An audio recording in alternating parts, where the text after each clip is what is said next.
Hi, David Hood here, the Dallas SEO Geek, and this video is about SEO in 2019 and well beyond. What will actually work? And this is based upon real data and not theory, and I'm going to talk about a lot of the theory stuff that goes on out there.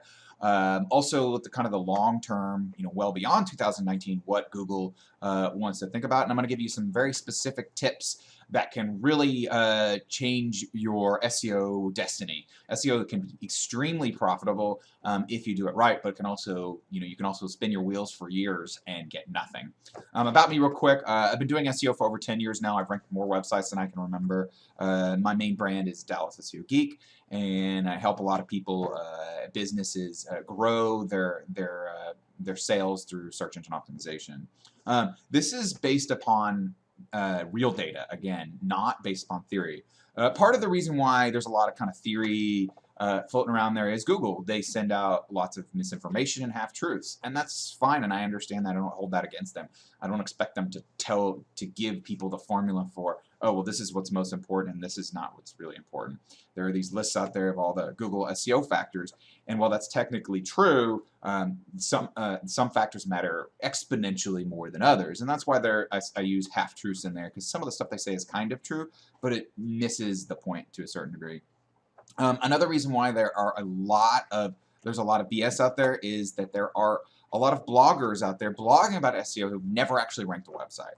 And so what they're doing is they're just reading other SEO articles and then compiling that or regurgitating it, however you want to put it, and putting out content. They've never actually gone out there and ranked websites and tested different things to see, oh, is this actually true, or how true is this, or what are the other conditions that make this work or not work? These are all really important questions, and going about it scientifically and constantly having test data is super, super important. Which is why I'm constantly testing things. I've always got sites that are my own that I'm just playing with, essentially. So if there's a technique that comes along, I can test it. If there's something that somebody says, I can test it. Or, if I have my own ideas, which I do, I can test it. And this is super important. You can't just have one website and rank it. Even if you just have one website and you rank it and you say, okay, this is why I ranked. You can't say that. It'd be like, trying to do science based upon, one single experiment, or trying to get a poll from 5 people to represent millions of people. Okay, it doesn't really make sense and to just do a little bit of data. And I have tons of data on this, and so the tips that I'm going to give you are based upon real, actual data. Okay, what is important and what is minutia? There's an infinite amount of little things out there. What are those little things that are really technically they help you, but they're not really going to move you forward? I do want to mention Google's long-term outlook. This is super important because I think that Google likes where the algorithm is at. So I don't see the major changes coming anytime soon. If you really think about it and you look back over the last 20 years, there have not been that many major changes in Google's algorithm. There's this big myth out there that SEO is this really chaotic thing that's always changing, and that's not true. There's been, I would say, maybe a 5-ish major algorithm updates. So like Google Panda and Penguin, they didn't initially track engagement in terms of watching how people react, and maybe a few others depending on how you define that. But their algorithm hasn't changed significantly. It is moving. I think they are still tweaking it here and there, but they can't make significant changes without having unforeseen consequences, and they like where it's at. And so it's become much more difficult to game, so to speak, and so I don't see significant changes. I do see a little bit of a direction they're going to go in, and I'm going to talk about that in a... I haven't really changed my SEO techniques to a significant degree for years now, and it still works, and usually with their tweaks and updates, my sites tend to go up. And that doesn't mean that there aren't new kind of little tweaks here and there that can improve things, but overall it's not like I've massively changed how I do SEO for years. It's hard to know exactly how long. It's been a while. Okay, so my biggest SEO tip. Okay, and this is something that a lot of people are saying doesn't matter anymore, and I've had people come to me and they say their previous SEO consultant would say, oh, well, I thought that they said that it didn't matter. And again, this is based upon them saying this is based upon theory and not actual real data. Okay, so number one tip, the single biggest lever that you can pull for SEO is your domain name. Okay, and this is something where people knew it. People know this, and they knew it a long time ago. So that's why you saw something, if you've heard of exact match domains or EMDs. Let's say you wanted to rank for Dallas Personal Injury Lawyer, and you had DallasPersonalInjuryLawyer.com.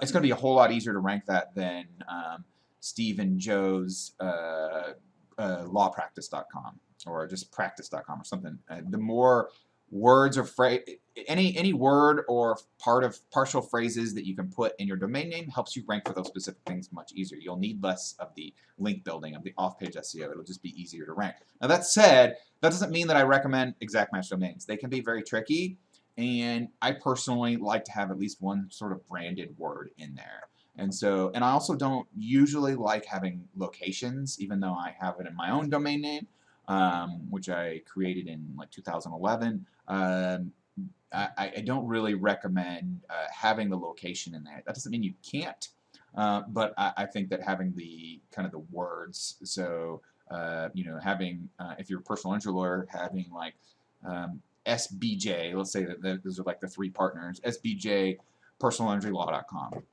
Something like that is going to be really good for you. And this is a very simple thing to do, and it's actually very easy to change your domain name if you already have one to move it to the new one. You just have to make sure you do the redirects properly. This is something that a lot of web designers get wrong, and so people who already have rankings, maybe have some rankings, but they want to improve it, they do a web design change and they lose their rankings. It's because they didn't really redirect things properly. So if you're doing that, definitely give me a call and I'll see if I can help you. So number one biggest tip, domain name matters more, at least from an on-page standpoint, matters more than anything else. Really, from a single thing that you can do, there's not anything bigger. Okay, so you know, we have 2 major buckets of SEO. We got on-page and off-page. Domain name is part of on-page, and so, but there's not like a lot of major factors here. That's why I have it keep it simple, stupid, and I intentionally misspelled stupid. A domain name is the single biggest thing. Then you have the titles and URLs of your pages. That also matters, and then interlinking matters a lot. The more pages you have. And then to a lesser degree, you have like your H tags, like your header one, which is, again, it's not like super critical. You don't have to have them. And notice that nowhere on here is content. And I'm going to come back to that in just a second. Number 3, links, links, links. Okay, this is still a critical part of Google's algorithm. Way back in the 90s, this is the reason why their search results were better than everyone else's. They came along. Everyone else was just looking at on-page. They said they wanted to look at the internet like a popularity contest, and their search results were much higher quality. This is still a core part of their algorithm today, and it will be for well into the future, if not for our entire lives. Okay, and so what are RAT links? Okay, RAT links are relevant, authoritative, and trusted. Okay, so what does that mean?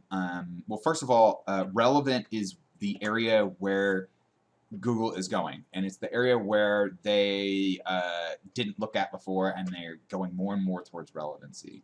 Now this is very important to understand that this is how Google's algorithm defines relevancy, not humans.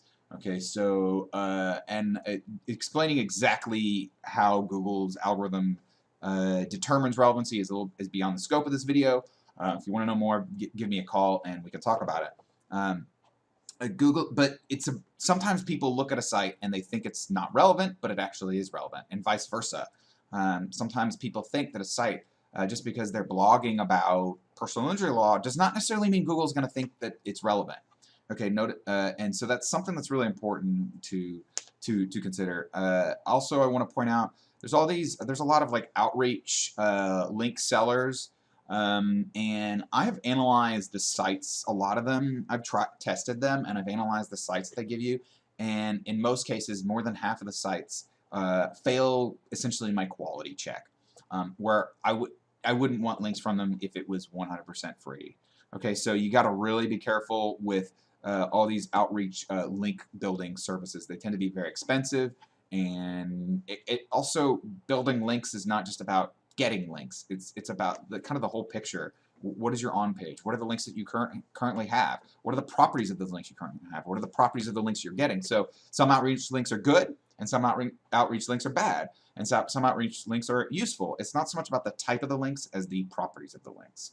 Also, I would say that this is the more complex part of SEO, doing the link building. The on-page SEO is pretty simple, and you could probably train you how to do it in an afternoon.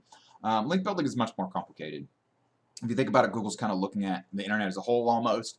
It's not just about the links pointing to your site, it's about the links pointing to your site, and even, and so on and so forth. So this is something that I wouldn't recommend someone, you're not going to be able to do research in an afternoon or even a week or even a month and really get off-page SEO or link building. Even though you might feel like you get it, trust me, there's a lot of complexities here, and there's a lot of conditions where one thing works and under other conditions where that same thing doesn't work at all or might actually hurt you. So I want to come back to the #1 SEO myth, and that is that content is king, which is true. Content is king for content marketing, okay? And that's a lot of people's, that's how they do SEO. They do content marketing. And content marketing is not SEO. Content marketing is content marketing, and it can help with SEO in a roundabout way. But from a purely, strictly, what does the algorithm look at? The content on your site matters very little. Now, obviously, if someone is looking for like a personal injury lawyer, and they come to your site and you're selling women's shoes, obviously that's going to be a problem because Google does track the engagement. But if you have a site, if you really think about it from like the very beginning, you have a brand new site, Google knows nothing about the site, they care very little about the text and the content on the page. What matters most are the simple things that I mentioned from Onpage, and then also the links, okay? Those are going to matter so much more than the content. Yes, you can get links from good content that you can distribute out there and people like it and then they share it. Yes, but that is roundabout, okay? That's not really direct. And it's such a big myth that just like kind of build it and they'll come. There's tons of people. This is while content marketing is technically a valid plan for SEO, it's the least effective, most expensive path. I think there's tons of people out there. I've seen tons of cases where they build content, even great content, for years and get nothing. That's because they miss out on a lot of the important factors. Content marketing is more of a social marketing technique because the content is meant to be distributed out there on social networks and be shared. Okay, so again, it's kind of its own marketing technique in a way, but it's further from SEO than it is from social media and social media marketing. Okay, so that's something really to keep in mind, and this is something that's going to be very different than what most people say. Again, yeah, I'm not saying that good content doesn't help. Okay, I'm making a video right now that's content, okay? But it's not the critical factor. I've been ranking #1 all year for my main keyword pretty much, 99% of the year, and I've made, maybe 1 or 2 pieces of content, okay? So you don't have to keep me 1 or 2 pieces of new content. It does help to have content, and it does help from a conversion standpoint as well. But again, from a purely technical SEO standpoint, content is definitely not king. Big myth. Okay, so if you would like for me to do a free SEO analysis and recommendations on your business, give me a call, or go to DallasSEOGeek.com and fill out a contact form, or email me at david@DallasSEOGeek.com. Thanks for watching, and let me know what you think. Have a great day. Bye.